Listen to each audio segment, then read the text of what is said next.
up, everybody? We are in my 1986 Volvo 740 Turbo, and someone recently left a comment and made a very good point.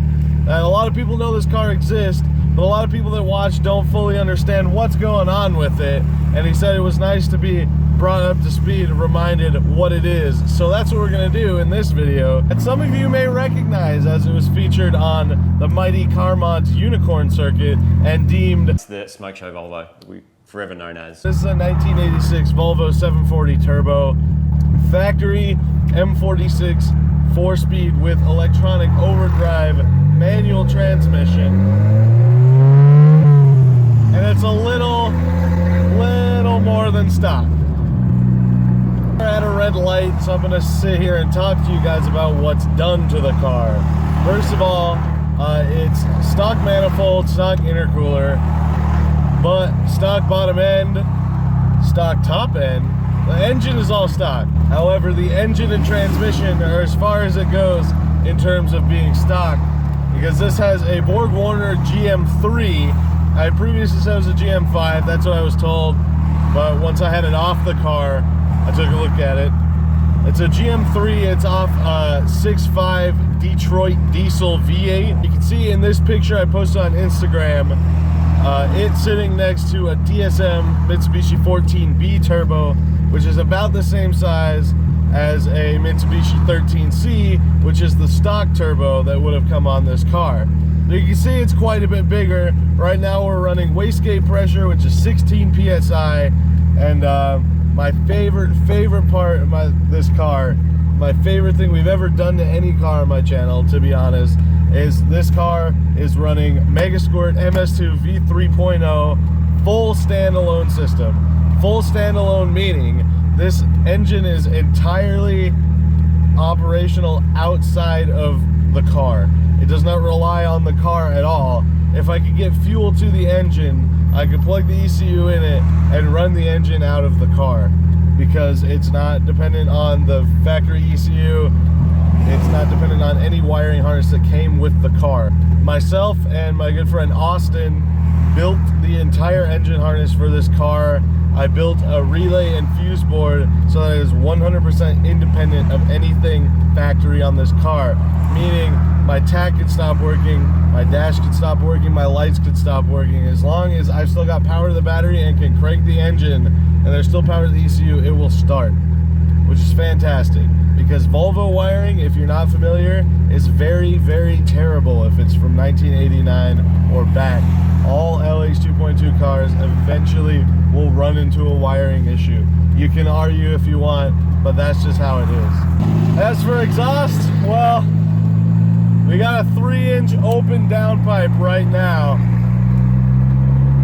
And I would let you hear it, but there's a lot of traffic. Let's see if we can get a little.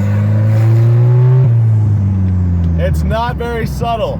Most recent developments, I got the 5th gear, the overdrive to work. If you've never seen a Volvo overdrive before, it's really weird. There's just, the transmission has 1, 2, 3, 4 as usual. Then there's a button in the middle of the shifter that says 5. You press that 5, as long as it's wired up and working like mine is, it goes into the overdrive gear. There's a lot of arguing, I guess you could say, as to whether or not you have to clutch in for 5th gear or not. Technically, no, you don't. It will do it if you don't put your foot on the clutch. But I've been told it's better prolonging the life of your 5th gear. And it just seems really weird to me to go 1 through 4 with the clutch and then not just put your foot on the clutch for 5th. So that was the downshift right there, and all I did was put the clutch in and press a button. It's a really weird thing to get used to. Another recent development is that my tach works now. There's a semi in front of me on this road, so there's not a lot of opportunity to kind of lag behind.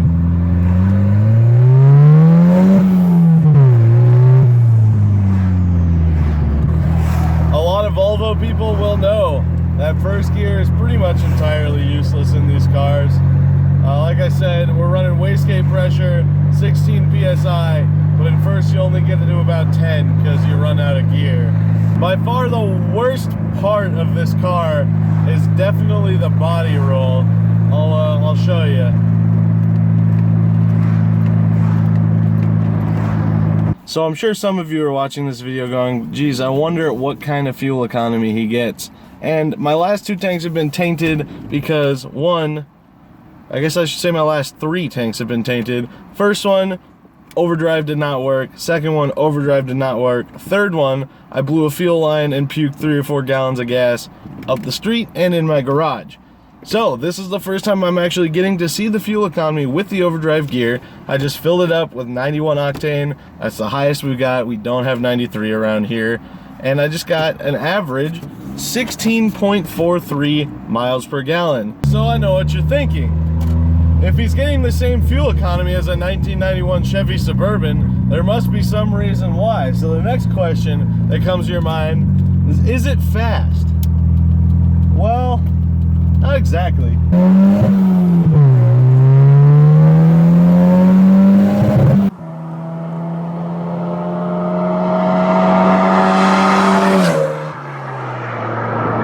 See, once it gets moving, it's not too bad. It's actually a pretty quick car. But that once it gets moving comes into play because of the size of the turbo. See, the reason it's not as fast as one might think it is because of the turbo lag, and I don't hit full boost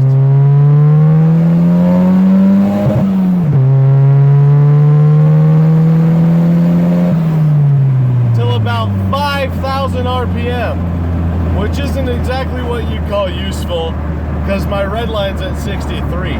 So what's the point? I built a car that's got full boost for 1,000 RPM, and I mean, it's quick, don't get me wrong. It'll put your average racer in its place, but it's not going to compete with a Corvette or a Lamborghini or anything like that. So I'm sure you're wondering, well, what the hell is the point of this car?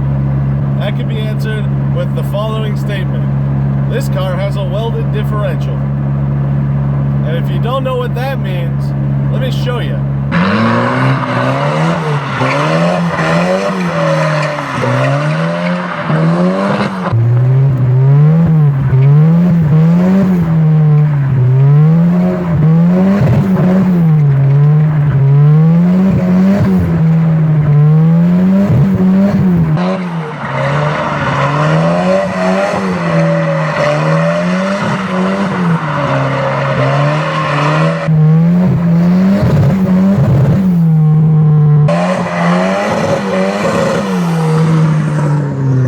Suffice it to say, all of those acts were committed on private property in closed courses with permission and all required paperwork. Mysteriously, since I got the differential welded, my back tires go bald rather quickly. So yes, despite the car's current suspension state, I did build this car to drift it. And I know a lot of people wonder why Volvo. Why not an S13 240SX, an S14, a Miata, a BMW E36? That could all pretty much be summed up by the fact that I have less than $1,500 invested in this car. And as long as I'm raising stock ones, I can pretty much guarantee this is a little bit faster. So the beautiful part of that nasty turbo lag I have is that all the power is at the top end of this car, which is right where you want it to go drifting. This car has no problem whatsoever kicking the back end out. It does not care. First gear clutch kick at 2,000 RPM. As soon as you hit 5 pounds, it will kick the ass end out, no regrets. And it is so easy to control. Even with the nasty body roll, it's insanely predictable. You can have yourself a nice cup of coffee or tea while you're whipping this thing sideways. Another fun thing about this car is that it loves to backfire. Ready? Oh. That was a good one. Another stupid fun thing about this car is the looks people give. Not just when I'm sitting here talking to my phone with no one else in the car, because that is kind of weird. I'll give people that. But just to see this old grandma car sound like that, go cruising by at 100 plus on a racetrack, it's a little bit weird of a thing to see. So I am back at home after my nice little drive in Jasmine, and as I kind of got the point across, this car is super fun to drive, super cheap to maintain, and it was pretty easy to set up.